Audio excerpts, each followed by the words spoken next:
Привет, мои сладкие. Давайте посмотрим, что вам уготовлено судьбой, что же вам предначертано, что точно у вас сбудется.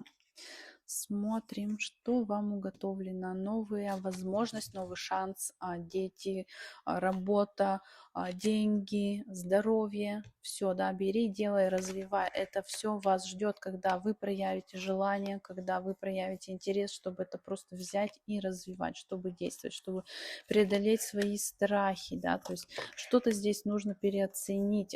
Нет, знаете, как выйти из замедления, начать действовать. Действительно, вам нужна активность, вам нужно взять вашу жизнь в ваши руки и начать что-то менять, выйти из какого-то отшельничества, выйти из вот этой долгой дороги, которой вы все идете, идете, никак дойти не можете. То есть, смотрите, вы идете как отшельник по вашей жизни, а вам все предлагается, да, вот вы идете, а вот она возможность, посмотрите на нее и возьмите ее и развивайте.